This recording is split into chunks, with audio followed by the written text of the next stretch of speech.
Welcome everyone to another video with Kaylin Castell and myself, Erik Roth, through My Star Alchemy, bringing to you the magic of the wisdom of the stars. And in this video, we're going to talk about the Virgo full moon, and just so happens to be a total lunar eclipse. This is accelerating and a weaving of the sacred web. So we're excited to uncover the magic and mysteries of this full moon eclipse and dive into all the different nuances that this is bringing to our lives. Beautiful. So good. Yes.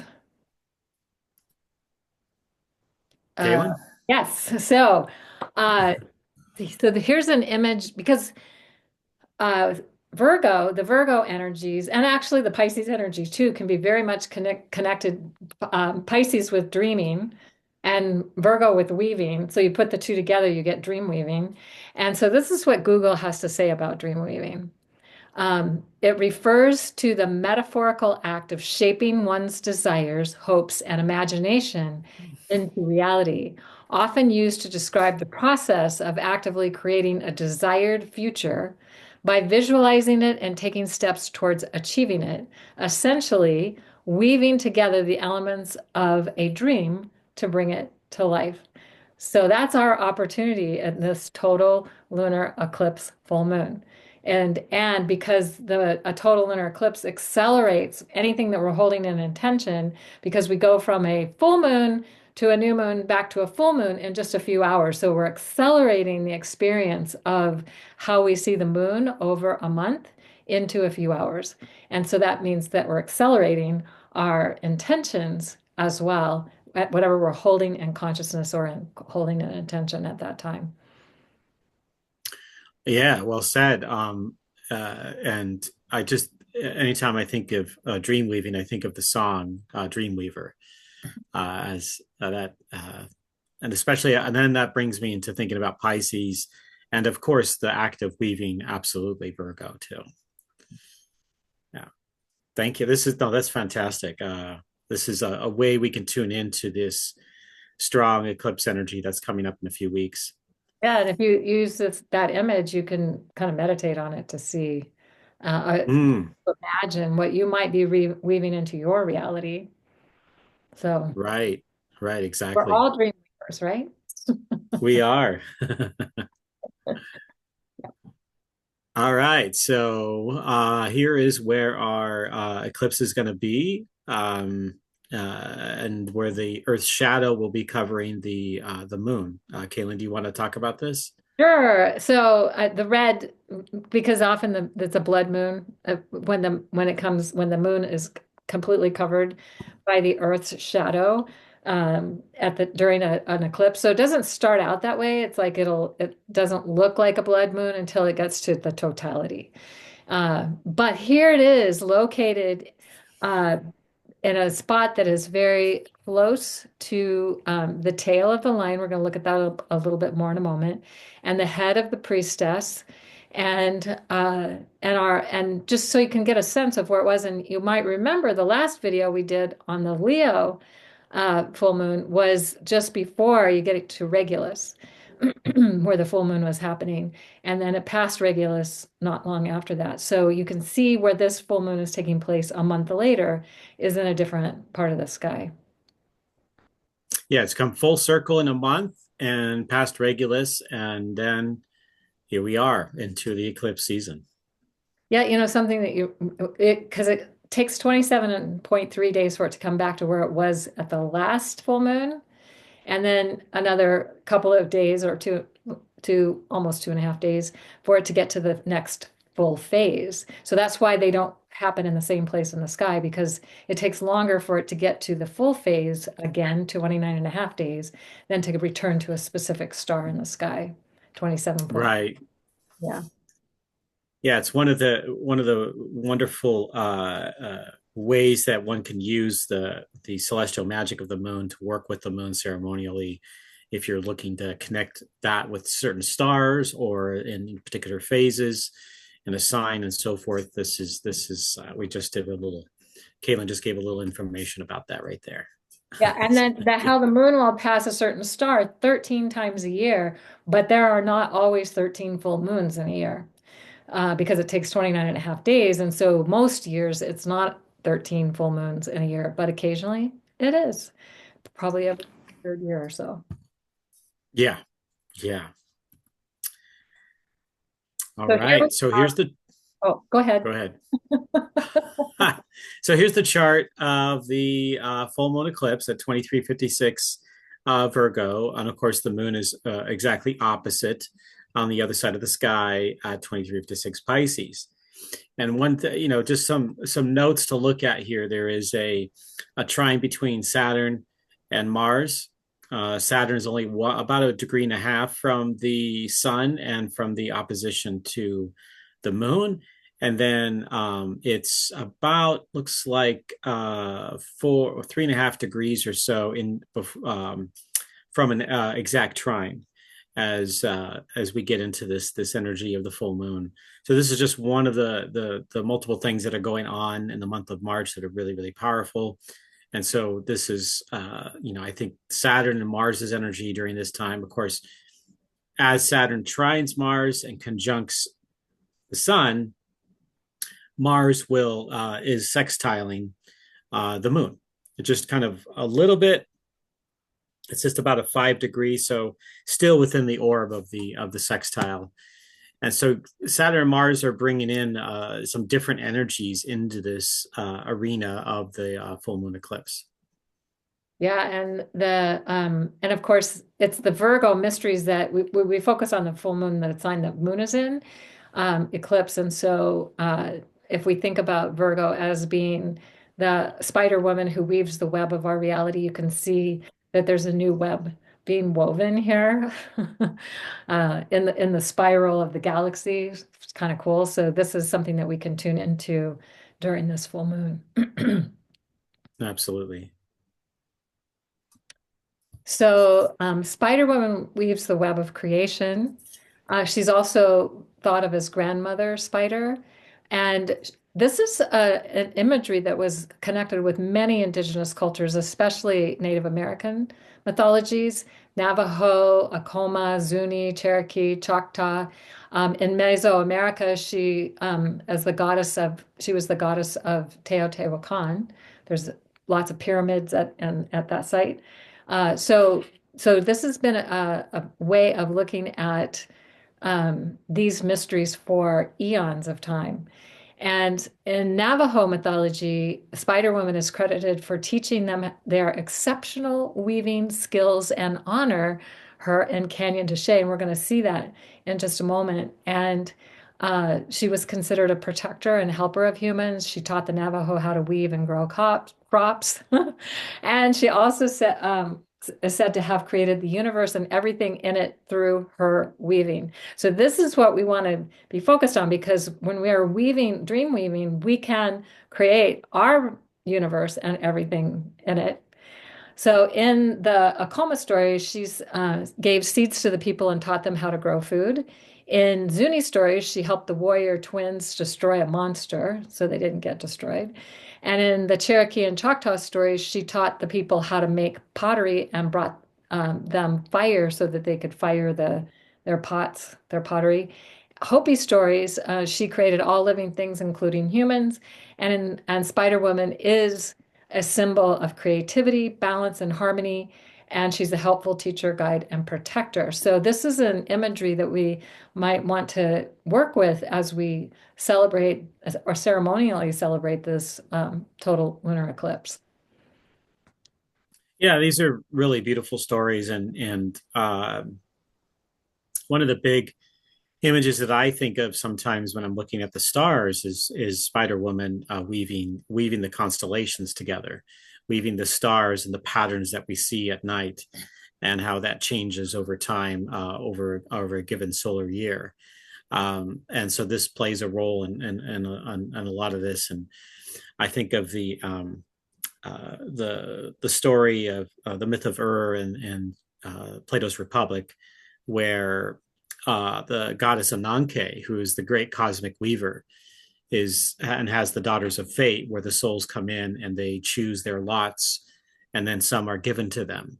But it's like the image of this great cosmic woman and weaving the fates, but also weaving the cosmos together as well. So it's this is like a the weaver Spider Woman. This is like a variant versions of this exist throughout the world, and I mean it's really strong in various Native American tribal cultures, and you can find other kinds of weavers, of course, in other ancient cultures too. And so this is something like, and it was a power to be able to weave things together because it created, it helped us keep warm. It helped us be able to have pottery and work with food and work with the natural cycles and the rhythms of the earth. It's just really amazing. So I thank you for sharing this And as you wrote this up. the image of the spider web at her chest with the spider at the center. I had a mentor years ago who taught me to create an ape, like uh, the eight points, or the square, the cross, and then another cross within the cross, and then make the web like thing that you are seeing here. Oh, yes. Uh-huh. And then at the center, so you could put whatever your intention is at the center. And then you imagine that this is the web has been woven. And when Spider weaves her web, everything she needs comes to her. She doesn't have to go hunt for it. She doesn't have to go get it. It just comes to her if we weave our web in the best way possible. And I had a very powerful experience with this when I lived in an apartment for a year and I created a web. I drew it out, and then I actually imagined a crystalline web, and I put crystals in all the corners in my apartment so everything I would need would come to me. And at one point, the people who were running the apartment complex asked me again what it was that I was doing, and they were having some issues. Somebody had created a meth fire in the building next to mine. Mine wasn't affected. Yay. And then, and so they were trying to figure out how to change the energy. And so I told them about this process that I had done for my apartment, and they went and did it for the whole property. And Wow. I was gone for about a month and I came back, and their energy was so different when I came back. They were both so much more lit up and happy, and the whole energy of the property. And I was like, my little web spread to a bigger web. So say it's powerful, and everything I needed did come to me, and I only wound up being there for a year, and I was able to leave that place. But this is the power of things we can do. So if you want to create a web, get you could put it on a piece of paper. And I always like to put little mantras and intentions inside the different parts of the web and little symbols and things. And then Yeah. at the center, like what's the thing that you most want, put that at the center, and then put that on your altar or put it somewhere where you're going to see it often. And that might be a fun thing to do during this Virgo full moon. Yeah, thank you for sharing that. I think you had told me that story once some years ago, and I had forgotten about it. Yeah. So let's go on. Here's Spider Rock in uh, Canyon de Chelly, Arizona. I've been there. It's huh. spectacular. And this is the Navajo named this monument of rock, Spider Rock, in honor of Grandmother Spider. And so that's how important she is to their culture and to how they honor her. And then this is just from a book called Galactic Shamanism, The Star Stone Ones by Mary Saint Marie Shioka. And she says, well, we might ask ourselves, how is Spider Woman helping us weave a new sacred web of creation? And this is a great question to ask during the Virgo total lunar eclipse, full moon total lunar eclipse. And so she says she is Spider Woman, the one who remembers that all women, and I would say women contains the word men, so men are included, the one woman, the one who remembers that all women are doing the dance of Spider Woman, the one woman, she it is who remembers that Spider Woman embraces the individual dance of every woman And each one adds to the archetypal, single archetypal dance of Spider Woman who fills the sky. So we're all interconnected through the web of life, through the web of creation. And it's time for us to remember and to reweave that web into a way that really works for everyone, not just a few, not just the people at the top or, the people who feel like they deserve everything and everybody else doesn't. Right. No, that's absolutely beautiful. I have not heard of that book, Galactic Shamanism, and that's something I have to check out. It's pretty cool. And I encourage all of you too, as well, that are watching this. Um, so let's talk more about Virgo here. Yeah, so priest, priestess. And the essence of Virgo really is about how are we serving the sacred? That's what Virgo's most interested in. And so the priestess or the priest, complete within the self and serving the sacred. And we can maybe trade off on these, Erik. Yeah. So Spider Woman weaving the web, the pattern of this reality, recognizing, honoring the natural rhythms and cycles of life, expressing through sacred work, restores and maintains a sacred balance using medicine tools such as sound healing, chanting, praying, drumming, herbs, tending all sacred spaces, sacred temple, garden, home, and of course, Mother Earth and Gaia. Creating intentional altars that alter awareness in manifesting the sacred and That's what ceremonially altars are sell. for. That's their purpose. You Yes. create an altar with an intention. So every time you look at it, it reminds your subconscious of the intention that you created that altar for. So it alters your awareness and keeps reminding your subconscious and helps to bring that into your manifest reality. So if you have an altar and you do a web at the full moon or even before the full moon, put it on your altar where you can see it so it can keep reminding you and keep altering your awareness toward that intention. Right. And thank you. That's and humans have been using altars for countless thousands of years, going probably as far back as we can think, probably hundreds of thousands of years, in various forms or another, and that the altars themselves, can be anything.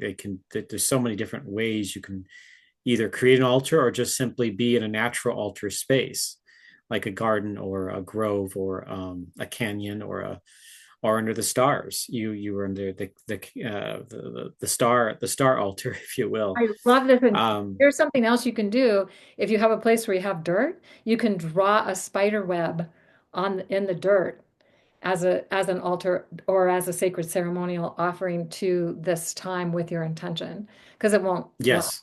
it won't last probably when the first wind comes along or people walk across it or whatever happens, but you've put the intention into the earth. Yeah, I mean, even like as an example, like if you live near a beach, you can draw it in the sand as the maybe the sun is setting in the like here on the west coast, to be setting in the west on the beach, or maybe in the east coast, you could do it when maybe the moon is rising or setting at the beach on the east coast, as an example. Or you could do either or, however it works for you, depending on which way you want to face and create.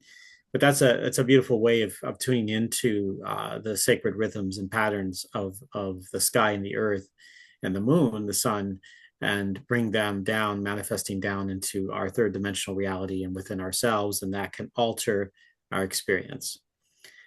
So yeah, thank you for that reminder for everyone here. And I just gave an example. So ceremonially celebrating the seasons, moon phases, planetary alignments was an example of that. And then understanding all life is sacred and therefore life is a ceremony. Manifesting, co-creating with great mystery by bringing the formless into form to honor and celebrate it.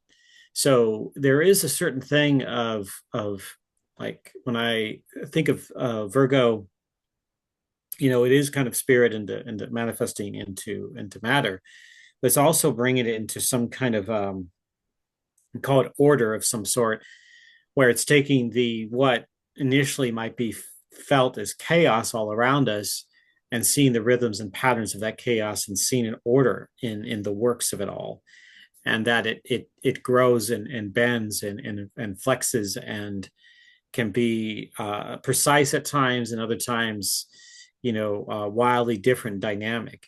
And that's part of what Virgo, as the priest and priestess, tunes into and is able to bring in. And that's why we have these super powerful megalithic structures around the planet, and stone circles and pyramids, and other natural features like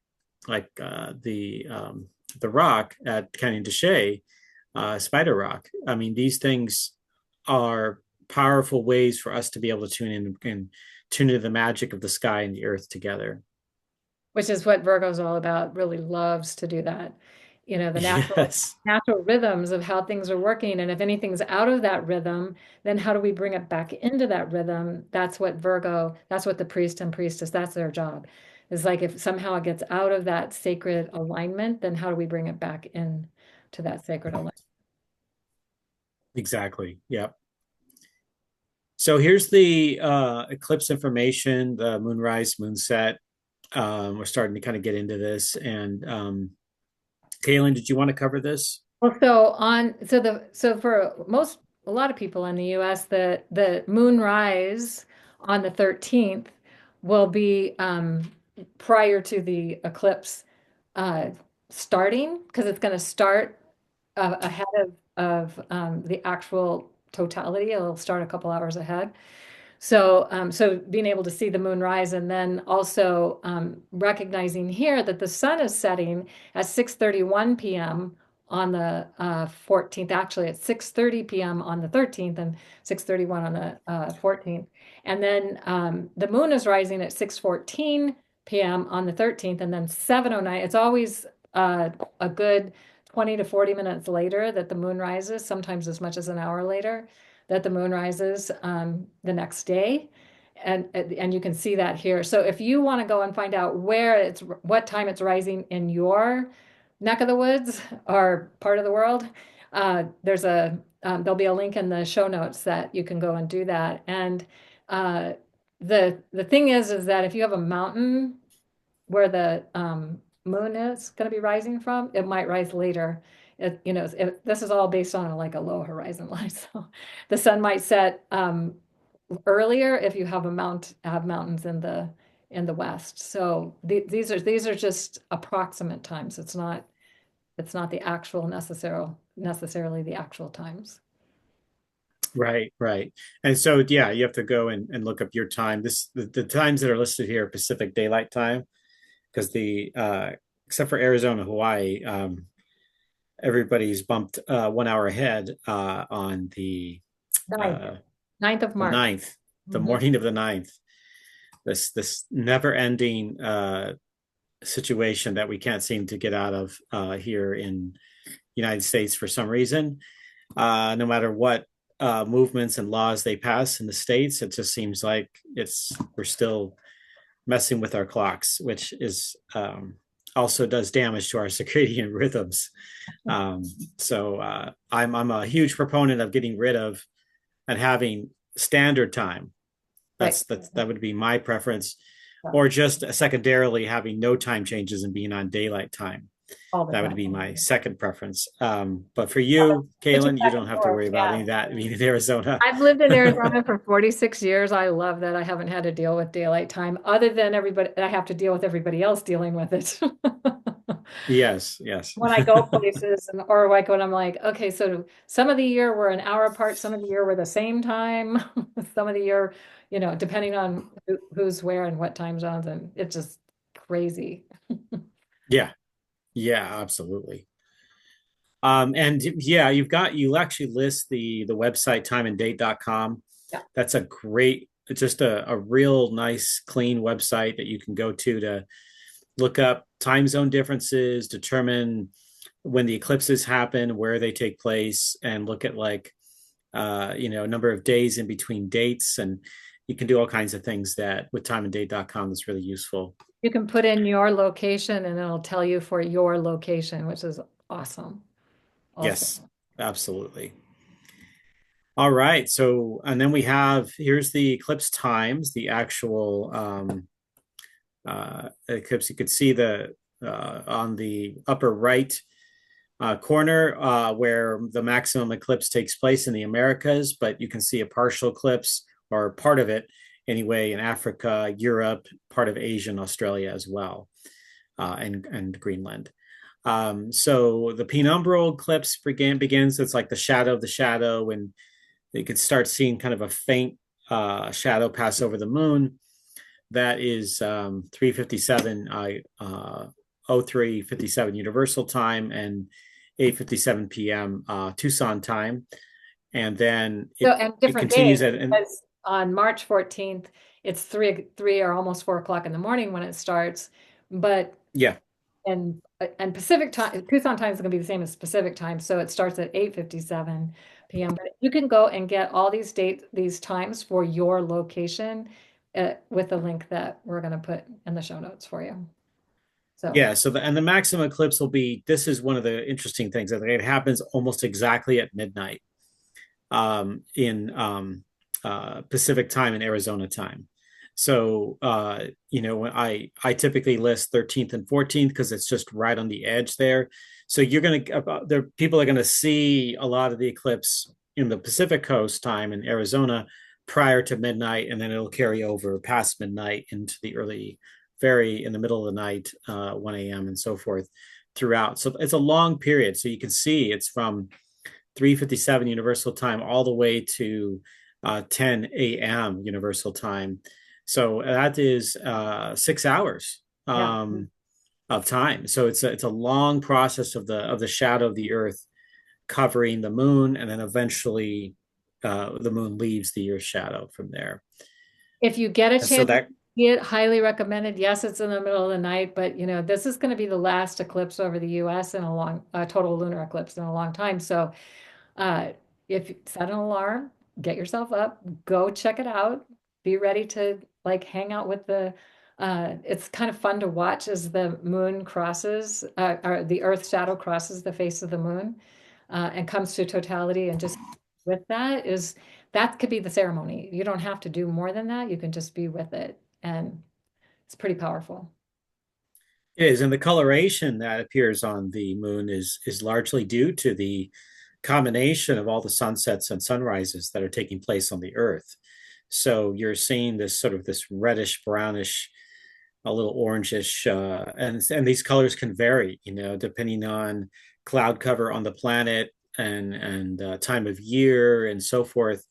And so you can get a lot of different shades, and they talk about that. And I mean, you could see. I think there's some information about that on timeanddate.com as well, about why that is. But it's really powerful and can be really surreal, especially in the dead of night when there's not much activity happening. So cool. Yeah. All right. Let's. So this is. I mean, we could talk for hours about eclipses, but I wanted to give a little bit of info about the eclipse family and things called the Saros. Where this total lunar eclipse is part of Saros 123, and the families happen every 18 years and 11 days apart, and the families can last anywhere from 1200 to almost 1500 years. And so the last time this eclipse took place in this family, and it was in the sign of Virgo, was in 2007 at 12:59 Virgo. And the next one won't take place, and we'll move into the sign of Libra when it does at 4:50 Libra in 2043, all in March. So if you're looking at like different layers about eclipses, there's solar eclipse families and there's lunar eclipse families, and there are many of them. NASA actually has I might actually list it, but here's the website for 123 at nasa.gov, and it lists all the different Saros or Saros. Sorrow, not to be sad. I'm not talking about that. But all the different ones, and then and towards the center of it, that's where the full eclipses happen, whether it's solar or lunar eclipses. And then when it starts to be on the waning side, it'll be in the partial stage. So there's only two more total lunar eclipses in this family of Saros 123, and the Saros will end in about 300 years at 2367. So we're currently on the waning side. We don't have too much left, just a few more total lunar eclipses, just two more, and then it moves into partial after that. And if you go to the link, and I'll include that in the description too. And it's if you just type in, you could also just type in NASA eclipses Saros, Saros, and you should come up with that information as well. Do you know how, what was I going to say? How many Saros cycles there are? Like we know this one and we know how that it's been around for a long time and it's going to be around for a little while longer, probably past our lifetime. But how many Saros cycles are there? Oh, at any given time, I haven't done that calculation. Okay, I was just curious. Um, It just suddenly I was like, wait a second, how many are there? So that's that that's a good question. That's worth it's worth checking out. we'll check it out and get It's back not, to you. yes, yes, we will. It's a great question. Thank you. And they're not Okay, always and total eclipses in the cycle. Sometimes they're partial. But so yeah, or you're annular. saying so it's going to start moving two more total, but then it's going to start moving to partial eclipses. Yes. And this, So yeah, 2043 and 2061 is the last two, and then after 2061, like 18 years after that, you get into partial, and then later into penumbral, which are just like the penumbral ones are just basically like you can see just really sliver of any kind of shadow, and it's just like the shadow of the shadow. So it's, if you really got a nice dark sky and you're really focused in on the moon and the shades of the moon, you could probably detect it, but under a city lights, it may be a little bit harder to see. But those people that are eclipse watchers will be able to tell the different shades that are going on out there. and I loved I all always love phases of the eclipse shown here. yes, That goes, goes from the full moon to and then you see every phase as it gets to the red of the moon. I guess it's not really the dark of the moon, but and then it actually kind of reverses as it comes back. It's like the light starts coming back on the opposite side of what you're seeing here. Pretty cool. right. I love how it can be like this one right here, this phase where it's almost all the way complete, but there's still this band of light that is shining through before it fully gets into the darker reddish brown orange coloration of the eclipse. Pretty cool. Yeah, yeah. Um, and just as a reminder, this is something that we're looking at the shadow of the Earth, so we're looking also at humanity's shadow as well, being cast upon, projected upon the moon, the surface of the moon. So this means that we're confronting the surreal form that exists deep within and without. We're also seeing all the, as I mentioned before, all the sunsets and sunrises, and this continually reforming an infinite dance between light and dark to gain the upper hand that never comes. So it's in this space for a little while between light and dark, this twilight zone, if you will, and it never really fully, uh, obviously the light will win out when the moon passes out of the Earth's shadow, but for a while there, you're just kind of in that in between zone, and that's usually the most creative time that you can work with energy. And so it's always, some looked at eclipses as bad omens, as to run away from them, but for I me, it's more of an embracement of the eclipses rather than the opposite. I find it fascinating that there's several cultures that say you should hide, you should never be under an eclipse, and it's dangerous and it's bad and it's evil or whatever their perspective is. And Right. I often wonder because they're so astounding to see and to witness and to go, whoa, look at that. And especially like a total solar eclipse, how it just changes everything, total lunar eclipse. It's just amazing. And was that to discourage people from experiencing the high magic that these eclipses are um, are sharing with humanity.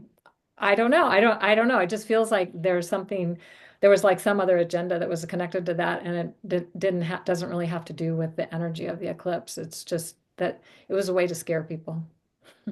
Yeah, I can see that some of the political and cultural authorities would utilize it in such a way to try to control people and to make sure that they are following, towing the line Not getting of the their people in own power. downloads and insights and magic and sense of Right, the beauty of nature and how things actually unfold in ways that we don't get to see every day. right, exactly. So, All right, so let's talk about Zavijava. yeah. So this is a star in it's at the top of the V of the a Virgin Priestess, so it's considered to be part of her shoulder or in the wings of the priestess. And she's visible, but at a full moon, she might not be visible, but during the eclipse, she might become visible because, she's not as bright as some of the other stars, but so that when the moon's there, it's often harder to see her. But then as the moon becomes darkened and then comes, is in that darker phase, then it might be really cool to see her. So something fascinating about this star is it's the one that Einstein used in a total solar eclipse of September of 1922, September 21st, 1922, to determine the speed of light in space. So here's another magical thing about an eclipse. You can you can like determine things or find out things or figure things out or see into things in other ways than have been seen before. And so he was able to do that when that eclipse happened very close to this star. He was using that star as a way to determine that. So what could we discover now? And maybe it's not scientific or mathematically oriented or any of that, but it's just something to consider. Like, oh, this star is being activated by this total lunar eclipse. What is the star mysteries that are being transmitted to the Earth as a result of that? And so, interestingly, there will be a partial solar eclipse, so it's not total, and it's on September 21st of 2025, very close to where it was back in 1922 when it was a total solar eclipse. So, just feels Oh, like wow. something going on there. Yeah. And you wouldn't be able to see Zavijava without a telescope or whatever you needed during a solar eclipse. A total solar eclipse, the stars do become visible again, but because the sun is there. So I'm just like, whoa, this feels like amazing to just be aware of. And so if we think about the ancient star lore that it talks about this star, it is about benevolence, harvest, journeys, and gaining freedom from the ways um, of the ways that we hold ourselves captive. So liberating and freedom oriented. I just love that because we can tune into that possibility and hold that as an intention for ourselves. Because, you know, I think that we have been conditioned to see our world in a certain way, and maybe this is an opportunity to see beyond that. And Yeah, yeah, and then also this eclipse is near the south node of the moon. And so it's a time to ask ourselves what it would take to free ourselves from the beliefs that hold us captive and limit our life experience. So that's an opportunity that we have. absolutely. And I wonder, like, what, obviously a solar and a lunar eclipse, you got one is a new moon, one's a full moon, but it's 103 years apart. And I'm trying to figure out, like, what is 103 years apart? Why, what was taking place there? Maybe it's a It'd be couple of something, maybe it's a different, cycles that somehow like sync up together or similar to each other. They're parallel. I don't know. It's just a thought. yeah, there are other kinds of eclipse families. Um, and I don't have them all memorized or anything, but that could be worth a little bit of research too. So I thank you for that's a great bit of information there, and for people to put together and connect into. That's, going back over 100 years like that. Yeah. All right, so the Lion constellation.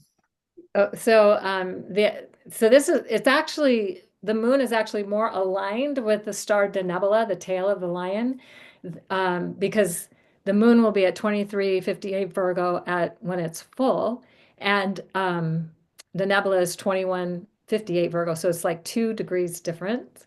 Whereas Zavijava is 27 Virgo. I mean, it's not that much difference, but and Zavijava is closer to the ecliptic, but still, I just find it fascinating, and that we have this kind of a little bit of overlay of between the lion and the priestess. These stars are being activated by this eclipse. Seems fascinating. And if we think about the lion or the lioness as representing the codes of divinity we all carry within, this is also activating that. And we talked about this a little bit in the last full moon video we did, and the DNA codes that we all carry. So if we think about Denebola linking the highest and best of these codes from our ancient origins and assisting in bringing through the new visions of how these codes are evolving to best serve this time, then that's something to tune into. And it's the tail or the tail of the lion, or the tail of anything, the tail of the boat, that guides and directs, that helps steer. So something to keep in mind is that we are the radiant and shining ones. We just forgot. We are divine beings. We've just forgotten. So when we remember and truly love who we are, then our ultimate intent is to empower others to express their own true divine nature. And that's another opportunity and possibility that's being massively accelerated and activated in this total lunar eclipse. Yeah, oh, absolutely. So yeah, what Caitlin's talking about is the zodiacal degree there with the nebula and the tail, and even like it's this transition too. It's sitting right between the priestess and the virgin priestess and the lion, and so you're seeing a transition, that space between constellations there that can be really strongly alchemically active. Yep, beautifully said. This is something that was pointed out to me not long ago that I had did not know about with regards to a particular kind of lunation. Caitlin, I don't know if you had heard of this before. You have. I'm aware Okay. of it. Yes. Maybe maybe I had learned it many years ago, but then forgot. But this is one of the things you can do with the moon, particularly the moon and its relationship to the sun and the synodic cycle of that. Um, yeah, so the phase cycle. The moon has a 3-year lunation, and so from any point of the day of the lunar phase, you can go back 3 years and 5 days later to find the same phase of the moon and the same sign, very close to the same degree.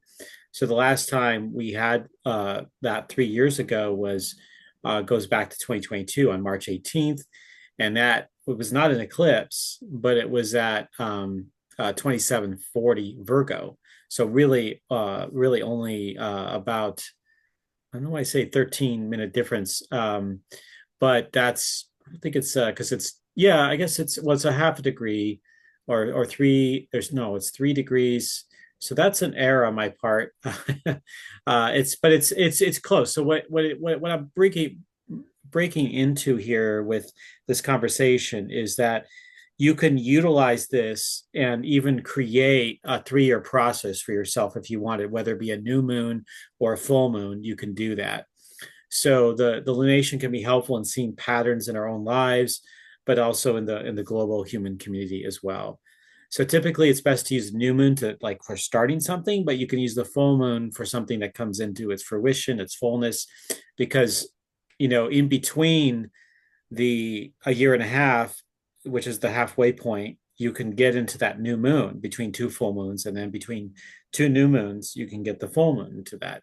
So the last time with 18 months ago was 2020, September 14, 2023 at 21:58 Virgo. So you're seeing this theme and connecting into the same archetypal energy here.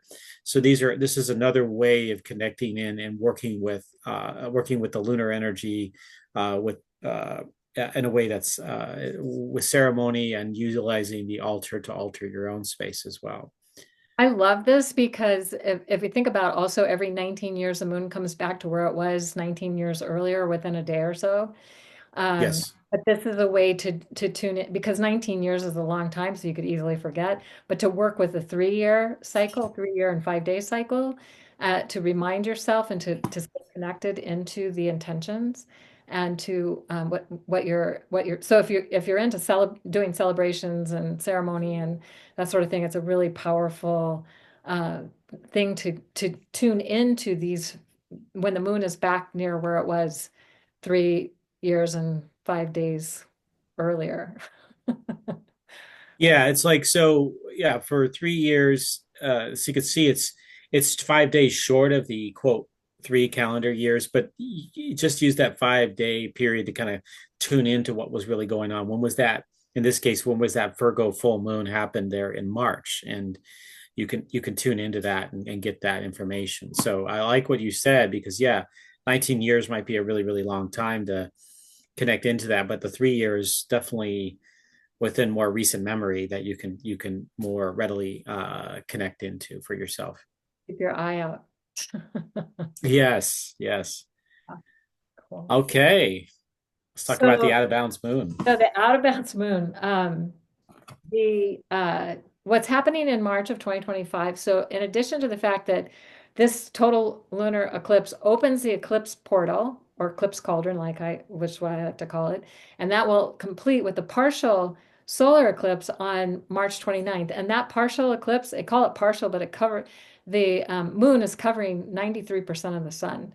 Of course, it's only visible in certain places in the sky, and there's a lot that is connected into that. But the whole thing is that that's an astounding like 2-week window that we go through twice a year. Sometimes there's a third one that happens.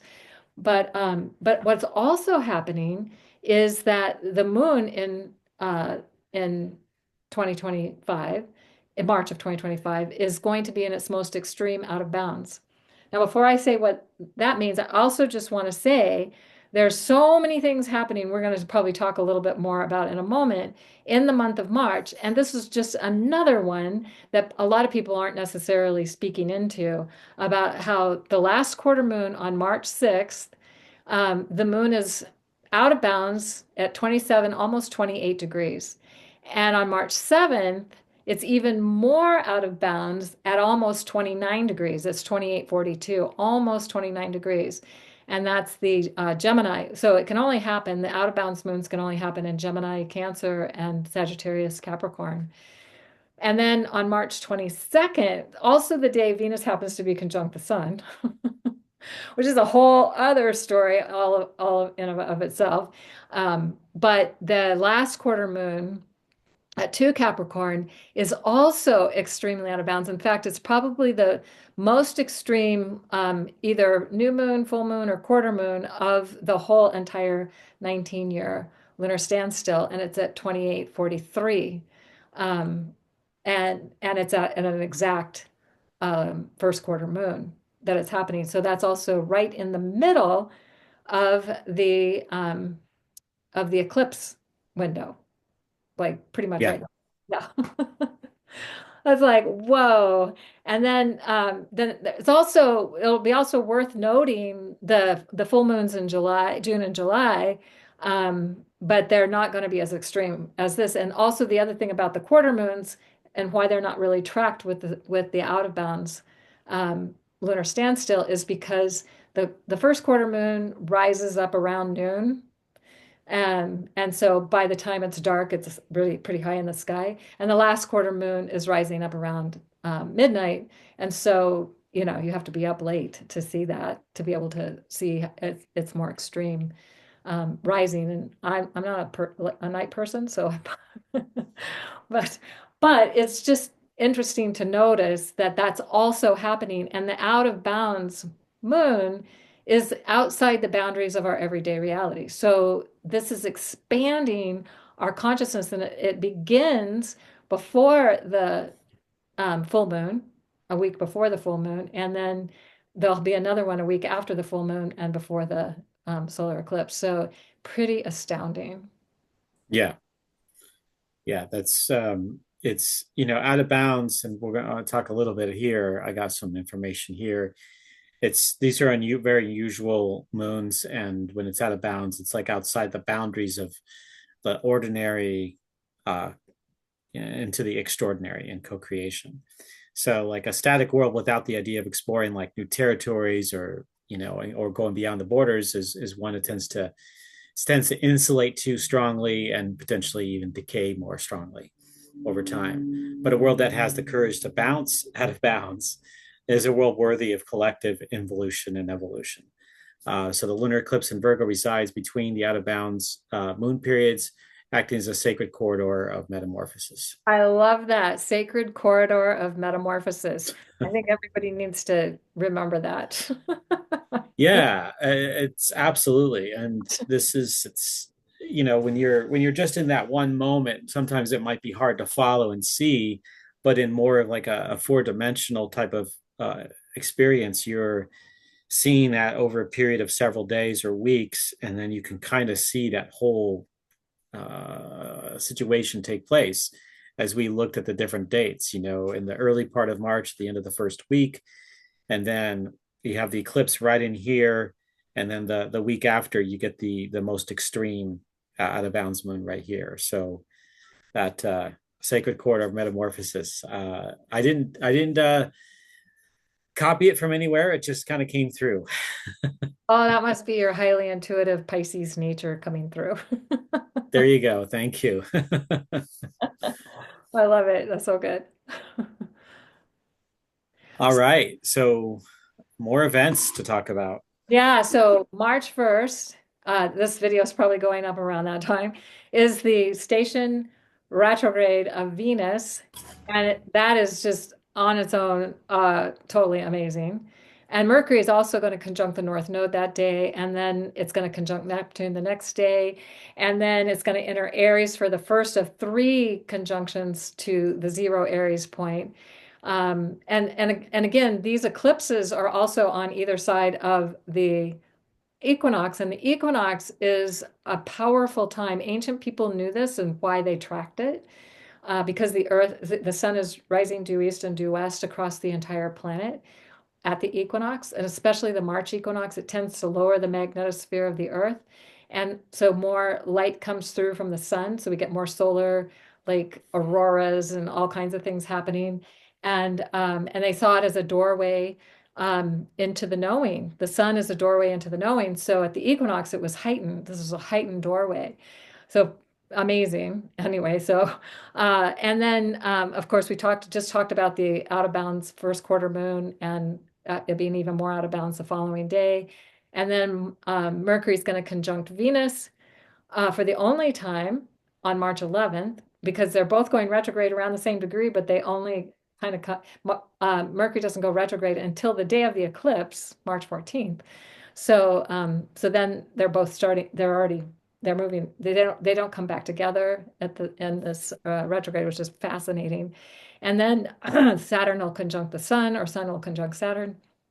And then we have the eclipse happening, which opens that portal and that doorway into the eclipse cauldron, into the equinox time, into so many amazing things that are happening in the month of March 2025. Yeah, this is one of the most active months that I've seen since I've been an astrologer, and with all these planets crisscrossing each other here, in large part because of Venus and Mercury. And then in the middle of the eclipse season like that, you're really getting some really powerful things that are taking place. And then we haven't even looked at the second half of March, which is also very powerful, Off the especially chart. those last It's just those off. last 4 or 5 days, where it's just incredible. Yeah, off the chart. Thank you. It's out of bounds. This whole Right, whole thing way is out out of of bounds. bounds. It's way out of bounds. Um, yeah, so tune into that. Check out the um, things that Kayla and I and others have done with about March. and there's just a lot happening here. All right, so here's an ode to Spider Woman. So just feels like a great way to complete what we're talking about, and this is something that I first heard probably back in the 90s, and I gave a link here, and I'll put it in the show notes where you can go and hear the song being sung. But because we are here to really weave a new reality, to do the dream weaving and to dream weave into something that's new and amazing and is going to work for everybody, we can call upon Spider Woman to help with that dream weaving. So there is a woman who weaves the night sky. See what she spins, how her fingers fly. She is within us, beginning to end, our grandmother, our sister, our friend. She is the weaver, we are the web. She is the needle, we are the thread. She changes everything she touches, and everything she touches changes. She changes everything she touches, and everything she touches changes. And so we have this opportunity to really weave the web with Spider Woman, to be the co-creators of this time. And this total lunar eclipse is going to really help support us in that possibility. Yeah, I remember you sharing this poem at events. I think you've talked about it before that I've done years ago, and it's just as valid then as it is today, and probably even more important today, especially in relation to things that happen with Virgo and the Spider Woman energy in the sign of Virgo itself. So we can all tune into that and connect into that, and that's a way. Like when you are sharing words like this, it's a way to get the energy in your being aligned with what you want to do and tune it. It's like tuning into that wavelength and then being part of it. And this is something you could repeat over and over and over again to get that even more tuned up into that space. And there's going to Um, be a link to the video. There's a YouTube video of people doing the chant, singing it together. Uh, mm. so you can put that on and sing and dance. Exactly, exactly.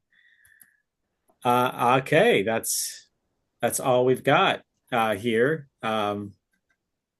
Caitlin, I don't So think we thank you, had any. everybody. I Hope thought you there was have an a. amazing full moon total lunar eclipse experience, that you get to see it, and that that this has inspired you to maybe even get up in the middle of the night if you live in the US and see the eclipse happening. Yeah, absolutely. And even if it's cloudy, you could still tune into the magic and the energy of the eclipse yourself or if it's raining, you want to be indoors, just you can if you're able to stay up late or just before you go to sleep, tune into the eclipse energy that's about to form. So it's pretty powerful stuff that we can experience regularly here by just living on this planet. And this is how we participate and co-create with the magic of the cosmos and the earth. I love that you said that, and that these star maps that you've seen, you get a chance to, like, if you can't see it, you can still tune into it and receive the magic of the energy that's available. So, yay. Thank you, Erik. Absolutely. It was fun. And hope everybody has a great total lunar eclipse experience and beyond. Thank you all.